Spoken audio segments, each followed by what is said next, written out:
Les éditions Télème présentent un enregistrement intégral de Hollywoodland de Zoé Brisby, lu par Fiorina Sage. Ce roman est librement inspiré de la vie de Peg Entwistle. La plupart des personnages et des événements évoqués ont réellement existé, mais certains protagonistes ou situations ont été inventés pour des besoins romanesques. Cette enquête-fiction reflète la conviction personnelle de l'auteur sur les circonstances de la mort de la Hollywood Sign Girl. Édition Albin Michel, 2025. À mon fils, que tes rêves soient grandioses, que tes espoirs soient souverains, que ta détermination soit inébranlable, que ta chance soit infinie. Dans tous les cas, maman est là. Blondes make the best victims. Alfred Hitchcock. 1. J'ai bien peur d'être lâche. 16 septembre 1932. Panneau Hollywoodland, Los Angeles. C'est la fin. Peg se répète ces quelques mots. Elle les fait tourner dans sa bouche comme les bonbons à la réglisse qu'elle suçait quand elle était enfant. Elle était d'abord surprise par leur goût métallique, puis son palais s'y habituait, jusqu'à ce que ces petites boules noires deviennent une obsession. La nuit est calme, si tant est que Hollywood puisse l'être. Avant la crise de 1929, les collines débordaient de jeunes gens qui sortaient de somptueuses fêtes données dans les villas des producteurs. C'étaient les années folles, les Roaring Twenties. On dansait, on s'amusait, et on pensait que ça allait durer. Ce soir, les collines sont vides. Les noceurs ont déserté. La nature a repris ses droits. En attendant que le projet immobilier vanté par le gigantesque panneau publicitaire constitué de 13 lettres vienne les déloger, les pumas et les coyotes sont rois. Mais Peg ne craint pas les animaux sauvages. D'une part parce qu'elle sait que la plus grosse bête qu'elle risque de rencontrer est un opossum, et d'autre part parce qu'elle n'a plus rien à perdre, même pas la vie. Avec un air de défi, elle fixe les immenses lettres blanches qui semblent vouloir la provoquer. Les milliers d'ampoules qui illuminent le panneau clignotent à un rythme régulier. Tout Beechwood Drive vit au diapason de cet éclairage en 3 temps. Hollywood Land. Puis l'apothéose. Hollywoodland. Les voisins sont habitués. Le luxe de la ville allié à la liberté des collines. Voilà ce que scandaient les agents immobiliers lors de l'installation de ces grandes lettres en 1923. Les maisons de qualité, la proximité avec les studios et la magnifique vue sur Los Angeles ont fait de cet endroit un lieu prisé par les célébrités. Les plus calmes côtoient les plus excentriques. L'ex-star du muet, Paula Negri, a l'habitude de se balader tranquillement dans les rues, quelques centaines de mètres plus bas, avec son léopard de compagnie, sans que cela choque le moins du monde. 1923. 9 ans déjà. 9 ans seulement. Peg n'arrive plus à savoir si le temps a filé ou bien s'il s'est cristallisé. Durant cette période, elle a joué dans 42 pièces à travers tout le pays, s'est mariée et a divorcé. 9 années. Quel gâchis! Elle soupire et sent une larme monter, mais la chasse rageusement. Elle a beaucoup trop pleuré ces derniers temps. La jeune femme relève le col de son manteau. Un vent vif lui rafraîchit la nuque. Elle n'a pas pensé à prendre un châle. Elle hausse les épaules. C'est étrange de se préoccuper de ce genre de choses maintenant. C'est peut-être au moment de quitter la vie qu'on l'apprécie vraiment. Peg poursuit son ascension. Les lettres ne sont plus très loin. Elle vise le H, ce symbole de Hollywood, cette initiale de Hope, l'espoir. C'est de là qu'elle sautera. Elle l'a décidé cette nuit, mais l'idée tourne dans sa tête depuis quelque temps. Comme un moustique invisible qui vrombirait à ses oreilles. Les pieds de la jeune actrice connaissent le sentier par cœur. Enfant, elle le gravissait au pas de course. Pas aujourd'hui. Son corps et son esprit ne semblent pas vouloir fonctionner à l'unisson. Son âme est déterminée à en finir, tandis que ses muscles lui crient d'arrêter. Elle tremble. Peg essuie une perle de transpiration sur ses tempes. Le vent transporte une agréable odeur de fleurs séchées jusqu'à elle. Elle n'a pas souhaité dire adieu. Sa famille aurait essayé de l'empêcher, et elle n'aurait pas pu le supporter. L'estomac noué, elle a claqué la porte, comme si de rien n'était. Comme si elle allait revenir. Il n'y avait qu'elle pour savoir que ce serait la dernière fois. Elle a préféré leur épargner les pleurs, les tentatives pour la faire changer d'avis. S'épargner la culpabilité aussi. Elle est suffisamment bonne actrice pour qu'il l'ait cru. Toute sa vie n'aura été qu'une succession de faux semblants. Paradoxalement, il n'y a que sur scène qu'elle est vraiment elle-même. Être soi en jouant l'autre. Peg lève les yeux au ciel. Voilà qui illustre bien la dichotomie de sa psyché détraquée. La mort a toujours rôdé autour d'elle. La faucheuse lui a pris sa belle-mère, puis son père. Peg est une orpheline.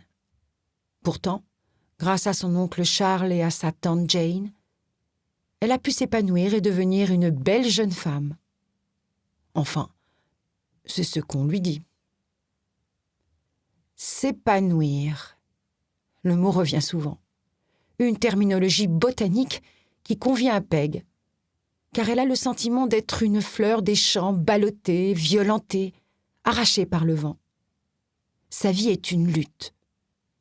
Mais à un moment donné, même la plus forte des vivaces est bien obligée de faner.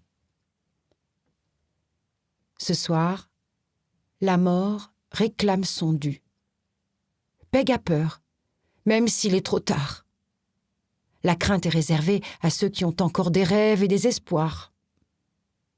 Tout cela est derrière elle, maintenant. Elle le sait, mais ne peut retenir le frisson qui lui parcourt le corps. Le H est là, immense, blanc, immaculé. Peg prend le temps d'inspirer profondément l'air de la ville auquel se mêlent les effluves d'humus. Elle imagine son corps flotter pendant une microseconde avant de s'écraser tout en bas. Au loin, lui parviennent des notes de musique.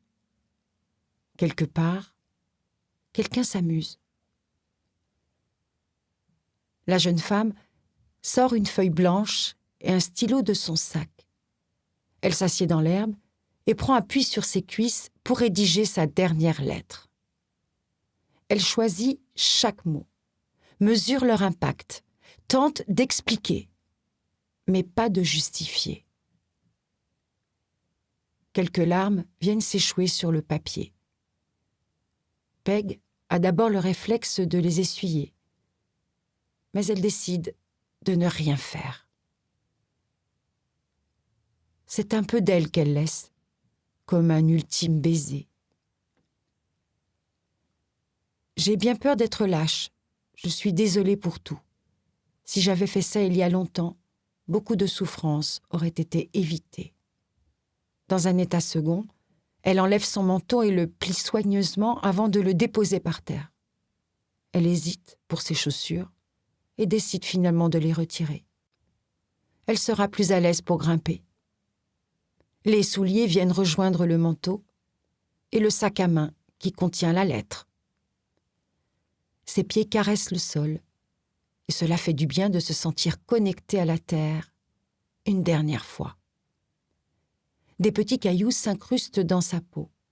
Instinctivement, ses orteils se recroquevillent comme s'ils voulaient la retenir. Mais Peg ne se laisse pas duper par la poésie du moment. Derrière l'aspect bucolique des collines de Hollywood se cachent des ronces. Elle s'y est suffisamment blessée pour ne pas l'oublier. Peg attrape le premier barreau de l'échelle de service, celle empruntée par le gardien pour remplacer les ampoules défaillantes. Assez facilement, elle grimpe. Elle a la légèreté de la détermination. Arrivée au sommet du H, elle a le souffle coupé. Non par l'effort, mais par la vue.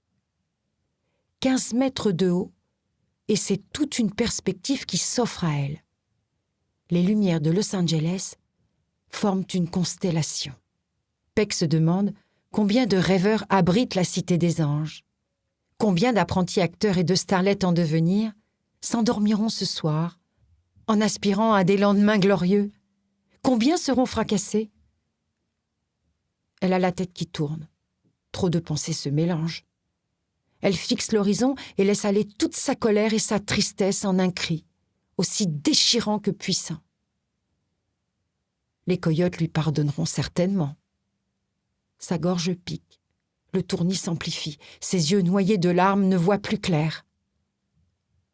Une brise souffle et la déstabilise. Peg s'accroche au bord du panneau.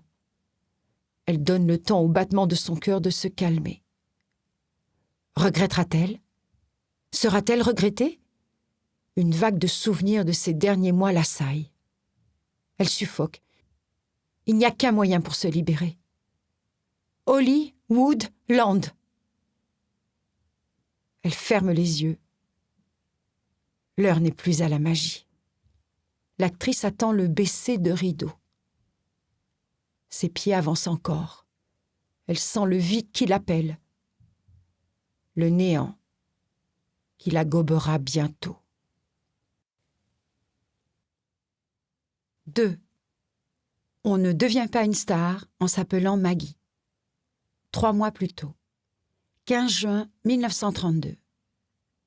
93 jours avant la mort de Peg. Radio Fifth Orpheum. Les lettres dorées trônent au sommet de la grille d'entrée du studio. R.K.O. 3 initiales qui signifient tellement pour Peg. Elle n'en croit toujours pas ses yeux. L'édifice est impressionnant. Un gros cube de béton blanc, façon art déco. Un énorme globe terrestre, surmonté d'un gigantesque émetteur, surplombe le tout tel un phare veillant sur Hollywood.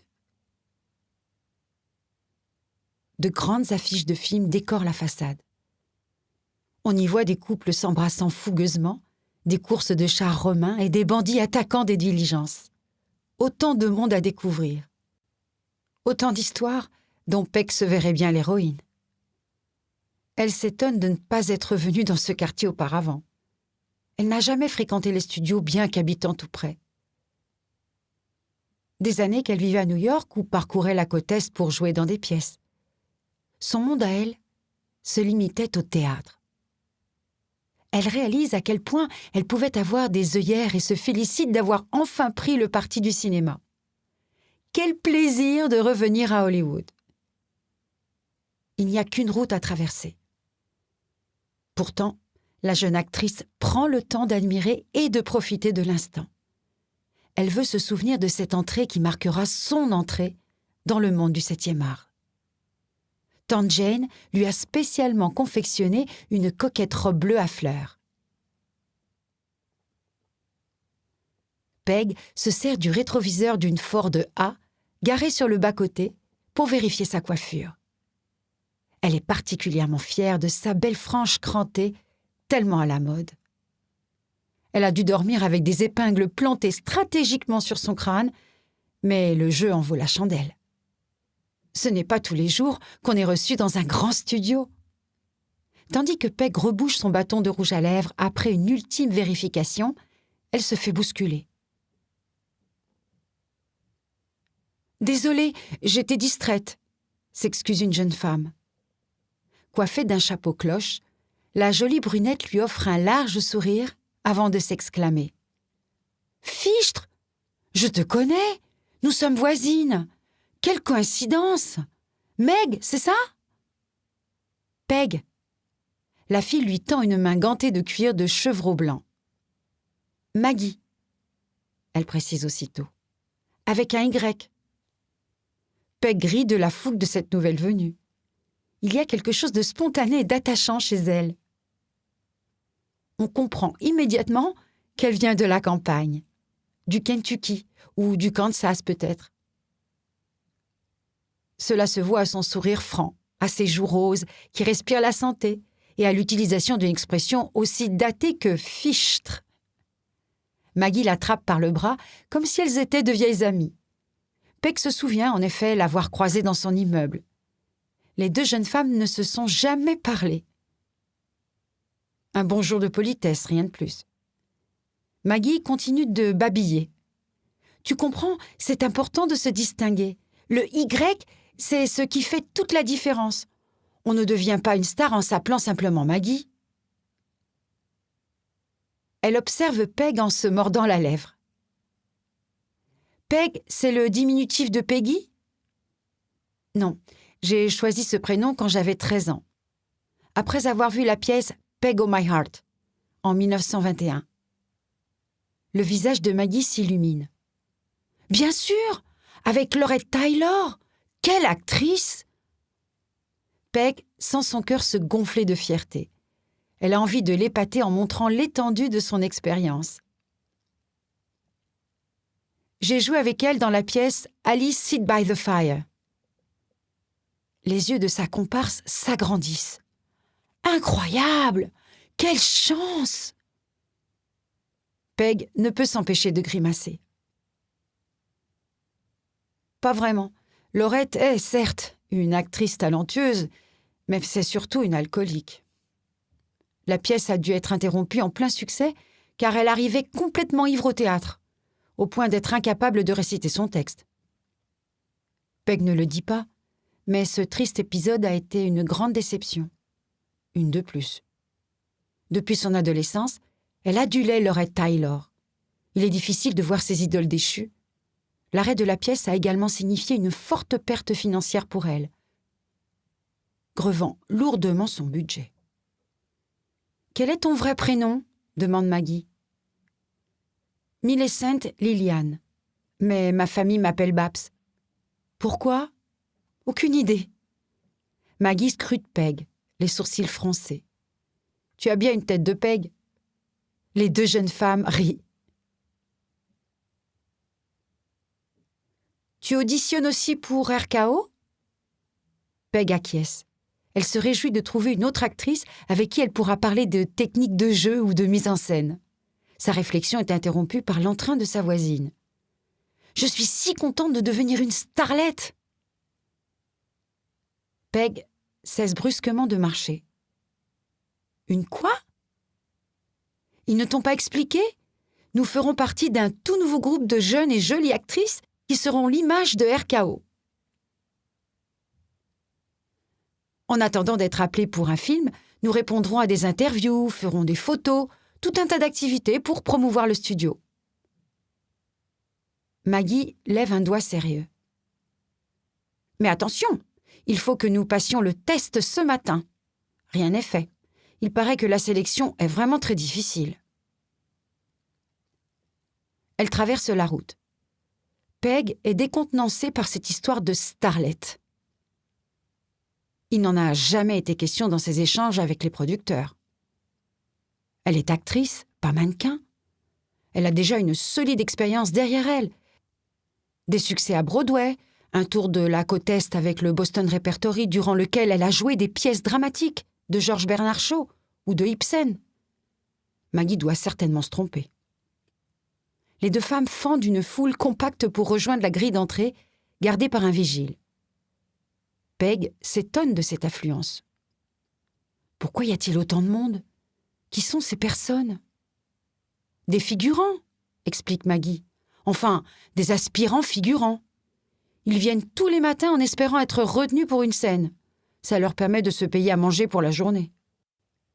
D'un signe de tête, elle désigne un coin reculé. Certains vivent là. Peg se tourne et constate que derrière le bâtiment grandiloquent de RKO se cache un camp de fortune. Des cabanes de briques et de broc constituées de cagettes de bois et de plaques de tôle, une simple bâche en guise de toit. La désolation à quelques mètres à peine de la lumière. C'est aussi ça, Hollywood. Le faste des studios qui côtoie la misère de la Grande Dépression. Les deux actrices se présentent au vigile qui consulte une liste avant de hocher la tête.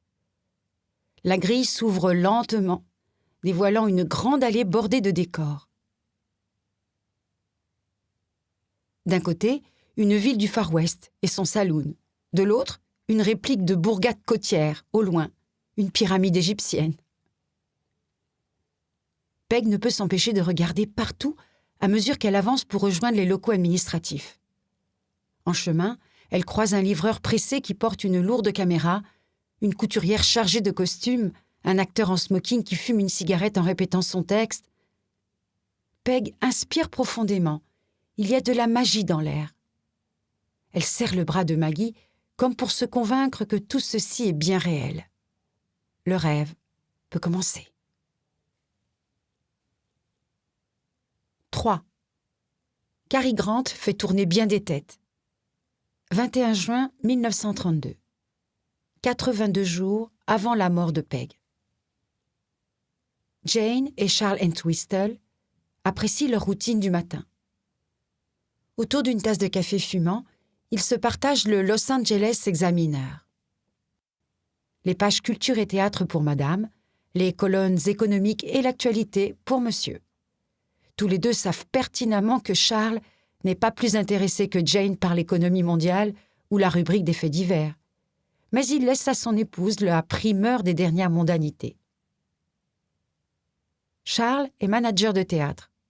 La plupart de ses activités se trouvent à Broadway. Il fait donc très régulièrement des allers-retours entre leur maison de Beechwood Drive et leur petit appartement de New York. Jane est une actrice. Lorsqu'elle prononce ce mot, c'est toujours avec une majuscule. Actrice. Non pas un statut ni un métier, mais un état d'esprit.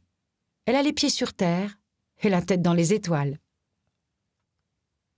C'est une femme de terrain. De son enfance dans l'Ohio, elle a gardé le goût de l'aventure et l'intrépidité. Elle n'a pas peur de mettre les mains dans la boue. C'est une originale qui a pour animal de compagnie un cheval, nommé Don Quésar, et qui fabrique ses propres vêtements pour ne pas être tributaire d'une mode. De son expérience en tant qu'actrice, elle retient une facilité à évoluer dans le beau monde et un talent pour entretenir une conversation. Quand Jane entre dans une pièce, on la remarque. Ils se sont installés ici peu après avoir adopté leur neveu à la mort de leurs parents. Peg avait 14 ans et les garçons 3 et 5 ans. Quand les petits se sont retrouvés seuls, le couple n'a pas hésité une seconde. Jane a abandonné sa carrière pour se consacrer à leur éducation. Charles a partagé son temps entre New York et Los Angeles. C'est Peg qui a choisi cette maison, une vieille ruine qu'ils ont remise en état. Elle disait que la masure lui faisait penser à elle. Détruite de l'intérieur. Peg est une petite fille que les tragédies ont fait grandir trop vite. En laissant fondre un morceau de sucre dans son café, Charles fait semblant de comprendre les fluctuations du Dow Jones et de suivre les préparatifs de l'élection présidentielle qui opposera, en novembre prochain, le président sortant, Herbert Hoover, au gouverneur de New York, Franklin Delano Roosevelt. Du coin de l'œil, il observe sa femme. 20 ans qu'ils se sont mariés et il éprouve toujours autant de joie à partager un journal avec elle. Jane sirote une gorgée de son café qu'elle laisse immanquablement refroidir, trop prise par sa lecture. Elle lit les critiques des pièces qui se jouent actuellement. Mais l'espace dévolu au théâtre est portion congrue par rapport à celui consacré au cinéma. Il est notamment question du film Madame Butterfly, en pleine production. Le jeune Cary Grant fait tourner bien des têtes. Jane a du mal à avaler son toast ce matin. Elle est contrariée que Peg souhaite se lancer dans ce milieu. Le théâtre était déjà bien assez difficile. Le cinéma, c'est la jungle. Le royaume du chacun pour soi. Pas d'esprit de troupe, aucune camaraderie. Charles a beau lui répéter que Peg est une adulte capable de gérer seule sa vie et sa carrière, Jane ne peut s'empêcher de s'inquiéter. Elle se mord la lèvre. Tout ça, c'est la faute de Billie Burke. La star avec qui Peg et Humphrey Bogart jouaient dans la pièce De grandes espérances, a décidé au dernier moment de rompre son engagement pour tourner dans un film. Quel manque de correction! La pièce était déjà programmée pour l'automne à Broadway. Encore un exemple, s'il en fallait, que le cinéma est un milieu sans foi ni loi. Au théâtre, quand on prend un engagement, on s'y tient. Madame Burke veut se lancer dans le cinéma ? Grand bien lui fasse. Mais qu'avait-elle besoin d'entraîner Peg avec elle ? Sa nièce s'est mise en tête de devenir une star du grand écran. « Je vais tourner un film avec RKO », leur a-t-elle fièrement déclaré, comme si cela suffisait à tout justifier. Charles s'est étouffé avec son café. Jane est restée pétrifiée. « C'est le directeur des studios en personne qui m'a demandé. Vous vous rendez compte ? Il m'a remarqué, moi !» Peg a croqué joyeusement dans le toast devant elle avant d'ajouter « Je vais passer le casting pour jouer avec Billie Burke et John Barrymore dans Héritage !» Jane a serré la tasse de café entre ses doigts. « Billie Burke ? Après ce que cette femme a osé faire !» Peg a haussé les épaules. « Au début, j'étais aussi contrariée que toi. C'est mal d'avoir laissé tomber la pièce au dernier moment. Mais en y réfléchissant bien, c'est Billie qui a raison. Le cinéma, c'est l'avenir. » La jeune femme avait les yeux qui brillaient quand elle a expliqué. Le théâtre n'attire plus les foules. Et puis, au mieux, si une pièce est un succès, on remplit une salle d'une centaine de personnes, tandis que, grâce au cinéma, on touche le cœur de milliers de spectateurs. Peg est allée ouvrir la fenêtre pour faire rentrer un peu d'air dans la maison, dont l'atmosphère s'échauffait. « Vous ne comprenez pas, il s'agit de l'opportunité d'une vie. Je pourrais devenir une star comme Barbara Stanwyck ou John Crawford.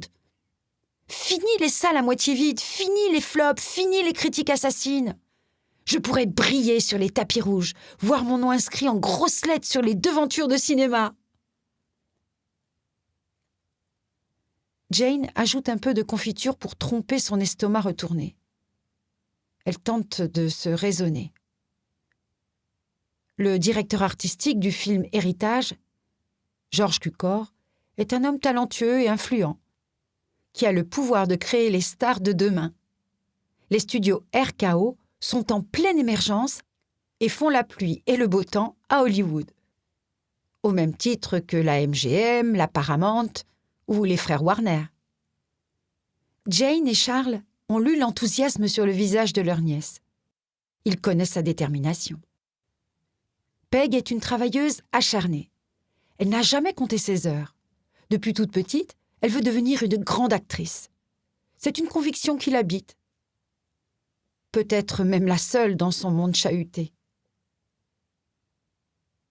Peg a l'air de sentir au plus profond d'elle que c'est le moment. Celui de sauter dans le vide et de se laisser porter. Devrait-il l'y encourager ? Après tout, que représente une poignée de main par rapport à l'espoir de côtoyer les étoiles ? Jane pense à Peg, qui est en train de passer les auditions en ce moment même. Jane ne connaît que le théâtre. Elle s'intéresse peu au cinéma. S'ils se sont installés à Los Angeles, c'est uniquement pour sa météo clémente. Comment se déroule un casting hollywoodien ? Peg sait jouer, déclamer, interpréter, transfigurer. Est-ce là les qualités requises pour devenir une star de cinéma ? Jane repose le journal sur la table. Charles en profite pour s'emparer des pages culture tout en croquant dans un toast. Ils savent que l'accalmie sera de courte durée. Les garçons font la grasse matinée. Mais dans peu de temps, ils débarqueront et une tornade s'abattra dans la salle du petit déjeuner. Charles déplie le journal sur ses genoux et replace ses lunettes qui n'arrêtent pas de glisser sur le bout de son nez, signe inconscient d'anxiété. Malgré la sérénité apparente de ce matin ordinaire, l'oncle et la tante de Peg sont inquiets. 4. La foire aux bestiaux. Dans les bâtiments administratifs de RKO, Peg est assise sur une chaise en bois depuis ce qui lui semble des heures. Maggie a été appelée parmi les premières, elle ne l'a plus revue. Quantité de jeunes femmes ont défilé devant elle, mais ce n'est jamais son tour. Elle attend sagement que la secrétaire annonce son nom. Peg patiente en observant les autres actrices. Les cheveux sont parfaitement maîtrisés, en des boucles soigneusement arrangées qui bouffent autour des joues. On se coiffe à la manière de Greta Garbo dans Grand Hôtel, dont la première à New York a fait son effet.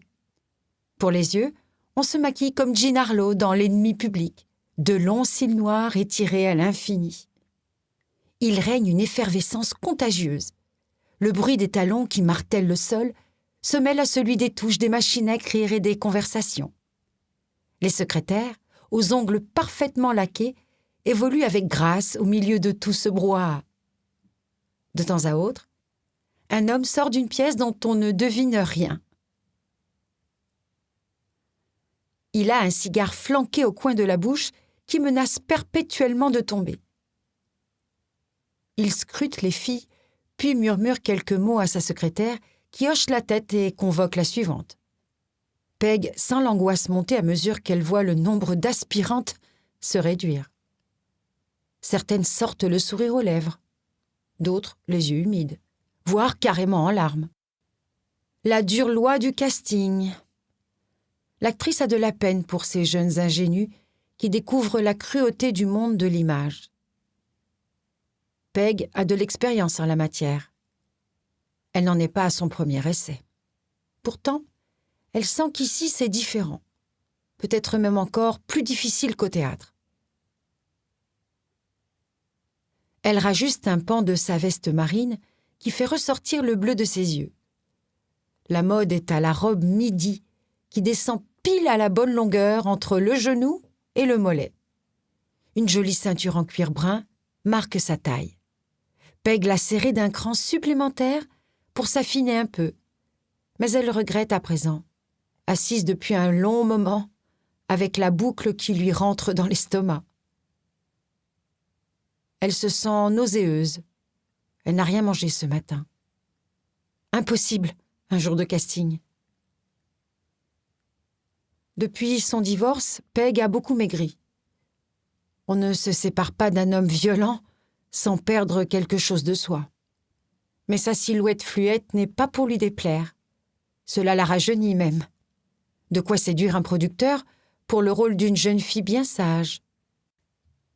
Peg sait qu'elle peut tout jouer, de la plus douce à la plus sauvage. Pourtant, son physique a poussé les metteurs en scène précédents à lui faire incarner des rôles soit comiques, soit de jeune première. Peg rêve d'un vrai grand rôle, du dramatique. Voilà ce qu'elle veut. Elle se frotte les yeux tout en faisant bien attention à ne pas faire couler son mascara. Elle s'intéresse à la psychanalyse et lit les traités assez récents de Sigmund Freud. Elle pense souffrir d'un complexe d'infériorité couplé à un complexe de supériorité. Parfait exemple des contradictions qui l'habitent. Oncle Charles ne croit pas en ces bêtises. Tante Jane se moque gentiment d'elle en la qualifiant de belle oxymore. Le complexe de supériorité de Peg se manifeste par sa volonté de toucher les étoiles. Aucun objectif ne lui semble impossible. Ceux qu'elle se fixe sont très souvent inaccessibles. et elle se fustige de ne pas parvenir à les atteindre. C'est là qu'intervient son complexe d'infériorité. Elle se trouve alors minable, sans talent. Elle a le sentiment que toutes les autres actrices sont meilleures et qu'elle ne pourra jamais devenir une star. Quand elle sent un accès de mélancolie pointer, Peg caresse la broche en forme de hibou qui ne la quitte jamais. Accrochée à sa veste, le rapace observe d'un œil placide le monde qui l'entoure. Ce bijou appartenait à sa mère. Sa première mère, la biologique. Celle qu'elle n'a connue que jusqu'à ses 2 ans. Peg n'a aucun souvenir d'elle, à peine une silhouette un peu floue qui affleure parfois, dans un songe. Son père ne parlait jamais de sa mère. Son ombre planait, tel un fantôme, jusqu'à devenir complètement invisible. Il a obtenu la garde de la petite fille, fait particulièrement rare, ce qui laisse à penser que sa mère a dû se rendre coupable de quelque forfait gravissime. Peg s'est longtemps interrogée sur ce qui avait bien pu se passer. Sa mère l'avait-elle abandonnée? Avait-elle tenté de lui faire du mal? Malheureusement, la question restera sans réponse. Un secret bien gardé et emporté dans la tombe par son père. La jeune femme se demande si cette absence de mère n'a pas influé sur son caractère, sur ses passages maussades. Son père s'est remarié 4 ans plus tard avec Loretta, la sœur de Jane. Puis ils ont eu les 2 frères de Peg, Milton et Bobby. Cette femme adorable s'est substituée à l'absente en couvant la petite. Mais il a encore fallu que le sort s'acharne et retire à Peg sa 2e mère, morte de maladie. Peg a l'impression d'être un jouet entre les mains du destin qui la malmène au gré du vent. Sigmund Freud dirait probablement qu'en voulant devenir une star, elle cherche ce qui lui manque depuis sa naissance. Sa bonne étoile. « Miss Entwistle !» Elle se lève d'un bond, défroisse sa robe et inspire profondément avant de se diriger vers l'homme au cigare. Elle ne peut s'empêcher de fixer ce bout incandescent qui menace de s'effondrer, mais tient miraculeusement au coin des lèvres. L'homme ne se présente pas. Il lui fait signe de le suivre dans une pièce. Là, Peg découvre 2 autres hommes. Ils portent des costumes sombres. L'un d'eux a de grosses lunettes, si bien qu'on peut se demander s'il y voit quelque chose.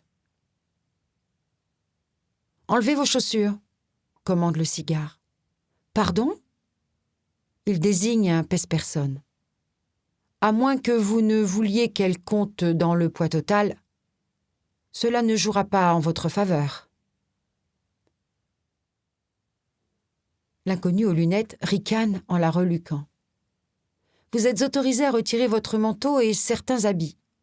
Vous devez cependant garder vos sous-vêtements. » Devant l'air pétrifié de Peg, le 3e homme s'agace. « Nous n'avons pas toute la journée, ma petite. »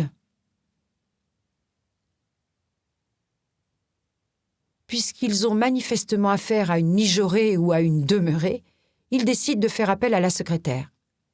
Peut-être qu'une femme saura mieux gérer la faiblesse d'une autre. Peg voit donc arriver la dactylo qui l'a appelée.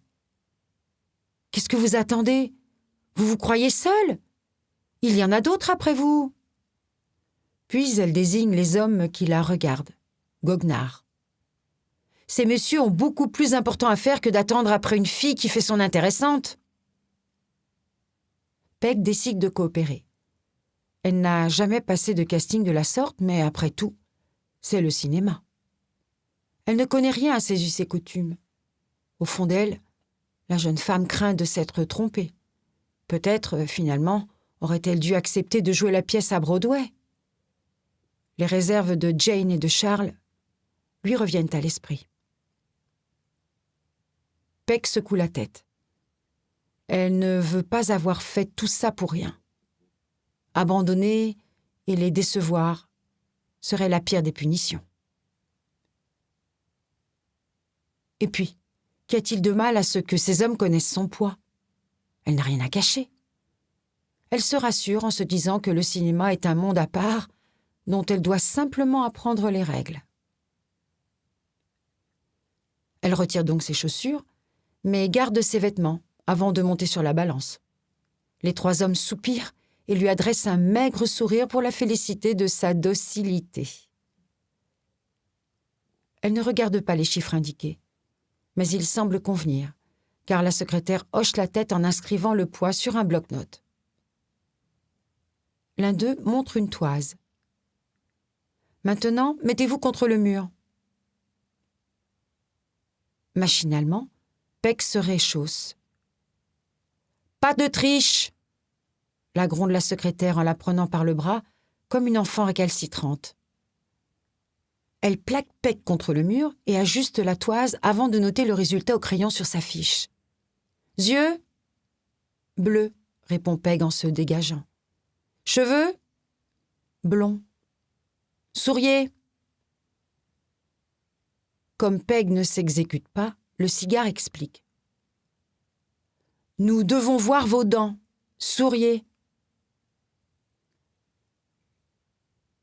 Peg affiche une grimace plus qu'un sourire, puis, sans qu'on l'y ait invitée, s'assied sur une chaise face à un bureau, forçant ainsi le groupe à la rejoindre. Le cigare profite d'un cendrier posé là, mais il vise mal et la cendre tombe à côté. La secrétaire le remarque, mais n'ose rien dire. Peg commence à s'agacer. Ce casting n'a rien de conventionnel. Elle a l'impression d'être un cheval à la foire aux bestiaux. Elle se souvient d'une fois, durant son enfance, où son père l'avait emmenée sur les terres familiales à Glendale, en Ohio. Là, ils avaient assisté à la vente des bêtes. Peg avait eu de la peine pour ces vaches, moutons et autres cochons qui étaient considérés pour ce qu'ils allaient devenir, de la viande. C'est exactement ce qu'elle ressent en ce moment. Elle a l'impression d'être un morceau de viande que ces hommes s'apprêtent à déchiqueter. Le cigare a un geste de la main envers la secrétaire. « Vous pouvez disposer, Marnie. » La femme tourne les talons et retourne à sa machine à écrire. Le 3e homme tend une feuille à Peg. Elle la parcourt rapidement et constate avec soulagement qu'il s'agit d'un extrait d'Hamlet. Elle le reconnaît immédiatement pour l'avoir joué, à Broadway. Enfin, on s'intéresse à son jeu d'actrice. C'est bien pour cela qu'elle est là. Peg est contente de pouvoir passer à une partie qui lui est plus familière. Après toutes ces inepties, on rentre enfin dans le vif du sujet. Elle se fustige. Peut-être les a-t-elle jugés trop durement. Chaque milieu a ses pratiques. C'est à elle de faire des efforts.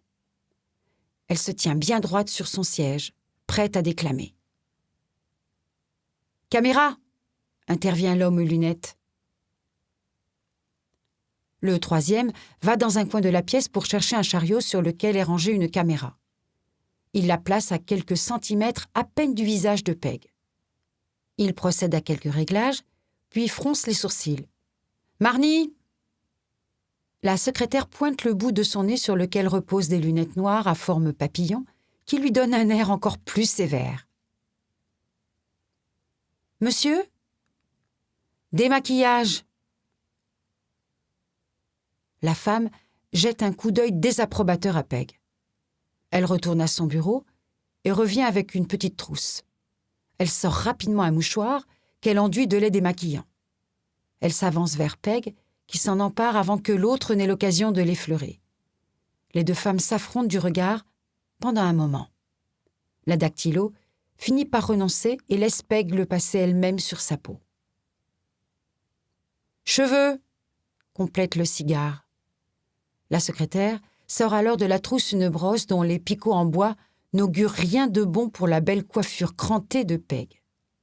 Sans laisser le temps à la rebelle d'intervenir, Marnie lui matraque le crâne, ruinant ainsi une nuit entière de mise en pli. « Lumière !»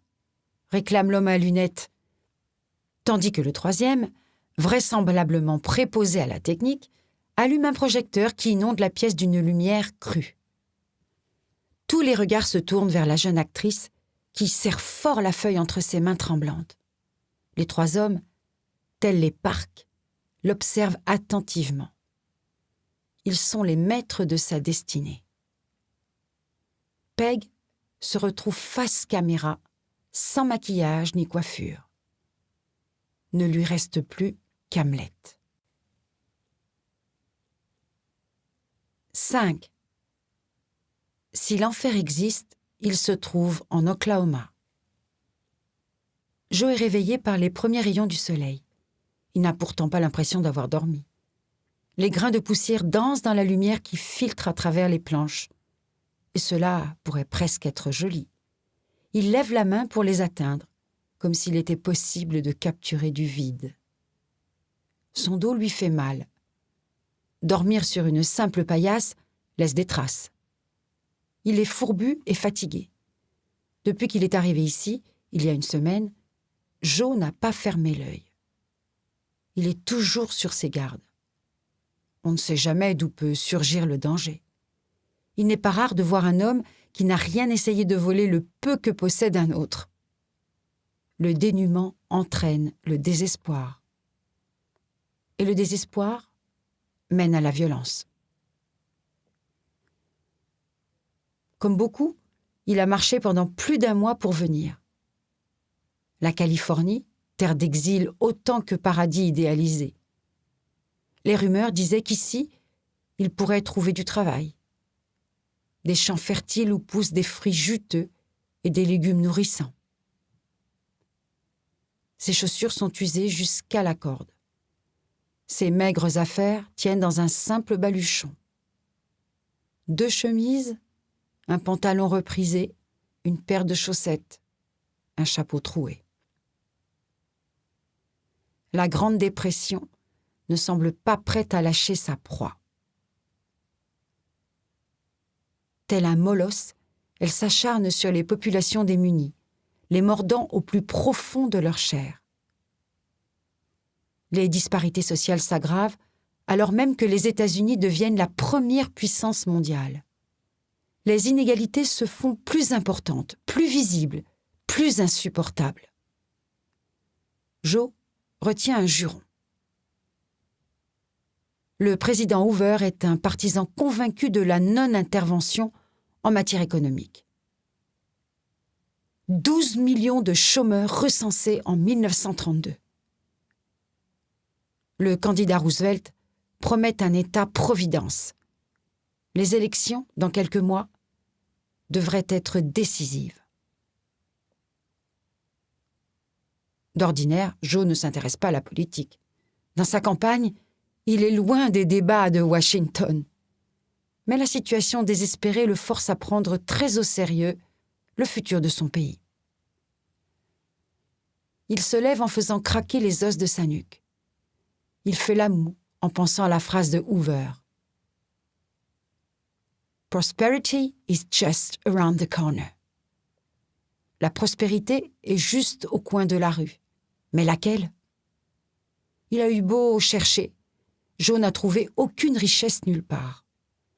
Uniquement des familles obligées de vivre dans des camps de fortune, perpétuellement sur les routes en quête d'un travail et d'un peu de nourriture. Il passe une main dans ses cheveux en bataille en pestant intérieurement. Tous ces bureaucrates qui n'osent pas intervenir en raison du capitalisme libéral. Tu parles d'un principe fondateur. Nous espérons que vous avez apprécié cet aperçu. Pour continuer à écouter ce livre audio sur Google Play Livres, utilisez le lien dans la description de la vidéo.